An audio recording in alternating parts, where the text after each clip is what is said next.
Bodoland public रादाब नायगिरि नोंथांमोनखौ बरायबाय।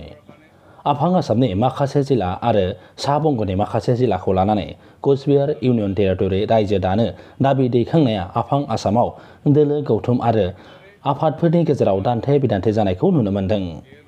साननैसो सिगां अनन्त राय महाराजा कचबिहार इउनियन टेरिटरियाव चिरां क'क्राझार जिल्लाखौ लाफाना आफां आसामनि माखासे जिल्लाखौ लाफानानै कचबिहार इउनियन टेरिटरि रायजो दाफिननायनि खोथा बुंदोंमोन। 2022नि सरासनस्रा बिसायख'थिनि सिगां इउनियन टेरिटरिया जानो हागौनि खोथाखौबो बुंबावदोंमोन। बेराफारसे आगुनि आक्रासुनि दैदेनगिरि बिश्वजित रायआ कचबिहार इउनियन टेरिटरि रायजो बिनाया दिनैनि सानाव बा रायजो जानाया दिनैनि सानाव गोरलै बाथ्रा नङा होननानै बुंबावो। आक्रासु आरो माखासे आफादफोरा थोंजों नङाब्लाबो खेंस्लायै कचबिहार इउनियन टेरिटरि जाजानायखौ मदद होदों। मख'नो गोनांदि बङाइगाव बियाबनि एमएलए फणिभूषण चौधुरीया कचबिहार इउनियन टेरिटरि रायजोआव बङाइगाव आरो आफां आसामनि जिल्लाखौ सोफानो खोथा ओंखारनायखौ थोंजों हेंथा खालामो। बेराफारसे बर'फोरनि गौथुम आफादफोरा चिरां क'क्राझार जिल्लाखौ लाफानानै कचबिहार इउनियन टेरिटरि रायजो दानांगौ होननायखौ गोख्रों रावै हेंथा होयो। बारग' लकसभानि एमपि सानसुमा खुंगुर बसुमतारियाबो गोख्रों रावजों चिरां क'क्राझार जिल्लाखौ कचबिहाराव सोफानो हाया होननानै हेंथा खालामो। दुलाराय बर' फरायसा आफादाबो मैया मोनसे खौरांगिरि मेलनि गेजेरजों 1 इंसिबो हाखौ बिटिआरनि हाखौ कचबिहाराव होनाय जानाय नङा होननानै गोख्रों रावजों हेंथा खालामो। खौरांगिरि मेलाव दुलाराय बर' फरायसा आफादनि आफादगिरि दिपेन बर'आ ओरैबायदि बुङो। थांनाय साननैनि सिगां कचबिहारनि अनन्त राय मुंनि सासे सुबुङा ग्रेटार कचबिहार पिपल्स एस'सिएशन बे आफाद मुं लानानै कचबिहार रायजो आरो इउनियन टेरिटरि गोदानै दाफामफिननांगौ आरो बेखौ भारत सरकारा बा नखर बिफाना दानो थाखाय बिथांमोननो खोथा होदों। बेबायदि मोनसे स्टेटमेन्ट मिडियानि गेजेरजों बिथाङा फोसावदों आरो बे फोसावनायखौ बिथा खालामनानै दाख्लैनिफ्रायनो आरो मैया आरो दिनैसिमबो आसामनि गुबुन गुबुन टिभि चेनेलाव आरो पेपाराव जोङो नुनो मोन्दों आरो बिथांनि जि दाबि बे बिथाङा बुंदों जे कचबिहारनि माखासे जिल्ला आरो लोगोसे आसामनि बा सोनाब आसाम आरो आथिखालनि माने बिटिसि आरो बिटिआर आथिखालनि बिटिआर बे द'थि फारिलाइनि 6 सिडिउलनि बे क'क्राझार आरो चिरां जोंनि बे जिल्लाफोरखौ दाजाबफानानै आसामनि मोननैसो जिल्लाफोरखौ लाफानानै गोदान इउनियन टेरिटरि नङाबा गोदान रायजो दानायनि बाथ्रा बिथाङा माने बाथ्राखौ फोसावदों आरो बेखौ लानानै आसाम आरो बेंगलाव माखासे थासारि सोमजिनाय माखासे एक्सन रिएक्सनखौ जों नुनो मोन्दों आरो बे अनन्त रायनि जि स्टेटमेन्ट आरो बेयाव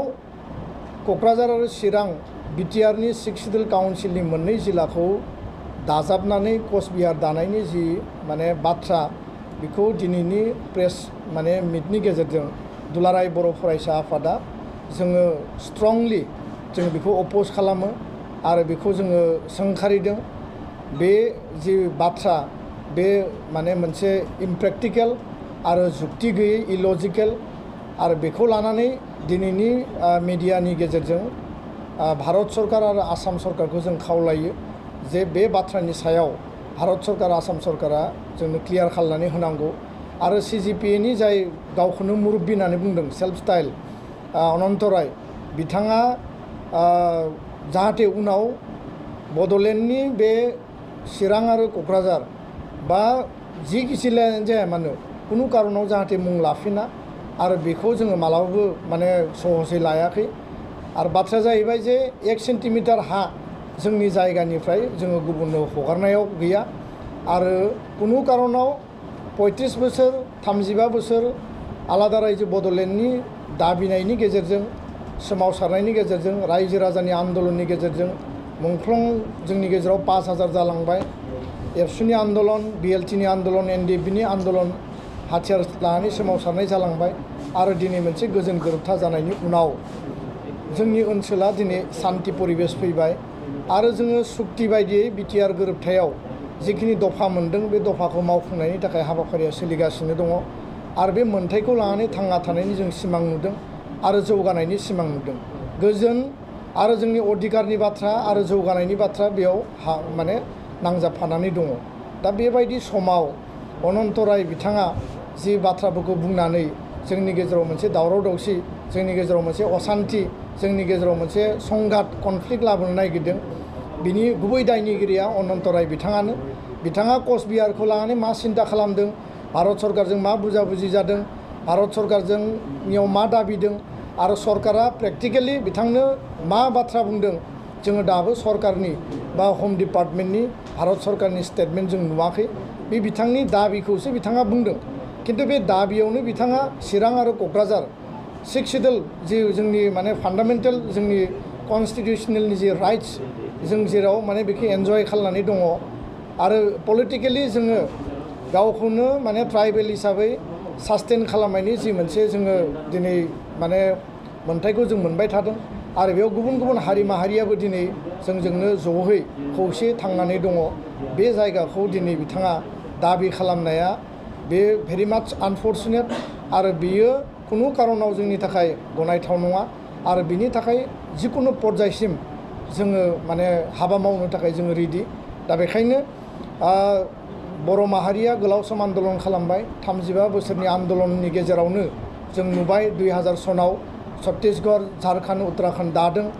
आरो 2013 सनाव तेलेंगाना रायजो दादों। दा कचबिहारनि मोनसे कुचकावाजखौ गोलाव समनिफ्राय जों खोनाबाय थादों,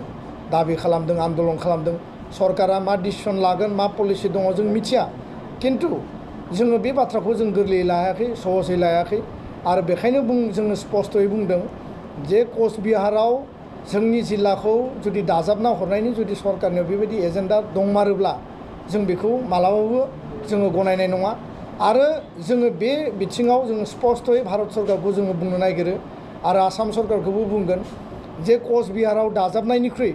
जों जे गोलाव समनिफ्राय आलादा रायजो दाबिबोबाय थादों, जोंनो आलादायै रायजो दानानै होनायासो बेटार होननानै जों बुंनो सानो आरो बेयाव सोरजोंबा जोंखौ दाजाबनानै हरनाय बा बिथांमोना दाबि खालामनाय बादि बिथांमोना गनायनानै लागोन, बे बाथ्राया जोंनि थाखाय गनायथाव नङा। दा बेखायनो अनन्त रायनि जि बाथ्रा, बे बाथ्राया सैथोनि आधाराव नङा होननानै जों बुंनो सानो आरो बिथाङा दाबो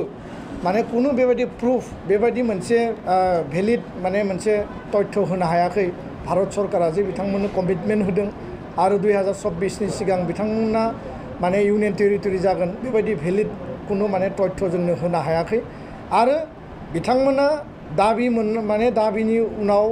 समस्याया समाधान जानांगौ, बिथांमोननि अधिकारा मोनफुंनांगौ, जों बेयाव बुंनो गोनां गैया। खिन्थु अधिकार होनो थांनायाव, दाबिखौ सलुसन खालामनो थांनायाव खुनु कारनाव 6 सिडुल जि जोंनि कनस्टिटिउसनेल जि पलिटिकेल माने मोनसे सेटआप दङ, जि मोनसे जोंनि जि माने एरिया जों मोनबाय, बे एरियाखौ खुनु कारनाव माने जों कमप्रमाइज खालामनाय नङा आरो